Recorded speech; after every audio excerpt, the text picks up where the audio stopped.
औज़ुबिल्लाहिमिनश्शैतानिर्रजीम बिस्मिल्लाहिर्रहमानिर्रहीम।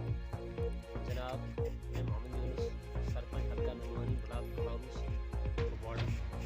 मेरा सामने आने का मकसद यही था कि लगातार 8 दिन से बर्फ़बारी हो रही है, जो इससे हमारा इलाका बेहद मुतासर हुआ। तकरीबन 1.5 फुट के आसपास, 2 फुट के आसपास बर्फ़ जमा हुई है। तो हम शुक्रगुजार हैं, ये रोड वाले यहाँ तक आए, इन्होंने 2 किलोमीटर फ़िलहाल सड़क को ठीक किया है, और लेकिन अभी तक ये गाड़ी चलने के काबिल नहीं हुआ है।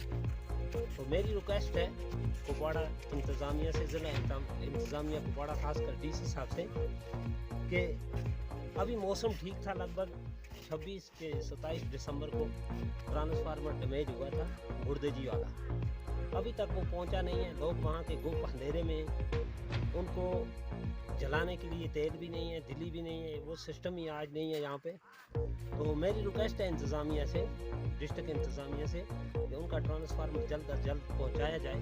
न जाने कब फिर मौसम ख़राब होगा, फिर दोबारा हमें दिक्कतों का सामना करना पड़ेगा। बाकी हमने हर ब्लॉक दिवस पे यही बताया कि PHE वालों को भेजो, मुलाजमों को भेजो, कि पाइप कई जगह से फटे हुए हैं, उनको ठीक करो। लेकिन आज तक PHE वाले यहाँ पे आए नहीं, ना कि पाइपों की मरम्मत की। इस वक्त जब शदीद बर्फ़बारी की वजह से पूरा इलाका पीने के पानी से महरूम है, लोग दर दर की ठोकरें खा रहे हैं, बर्फ़ उबाल कर पी रहे हैं। तो मेरी डिस्ट्रिक्ट इंतज़ामिया से पुरज़ोर अपील है कि इन दो मामलात हमारे को हल किया जाए। और ये जो हमारी रोड है, इस रोड पे JCB आई, बर्फ़ उठाया, लेकिन फिसलन होने की वजह से अभी तक यहाँ पे गाड़ी नहीं आ पाती है, स्लिप करती है। अगर कोई बीमार पड़ जाएगा तो हमें बेहद मुश्किलात का सामना करना पड़ता है। बाकी मेरी एक बार फिर डिस्ट्रिक्ट इंतज़ामिया से अपील है कि हमारे पाइप ठीक किए जाएं, और ख़ासकर गुर्देजी का ट्रांसफार्मर जल्द अज जल्द पहुँचाया जाए। और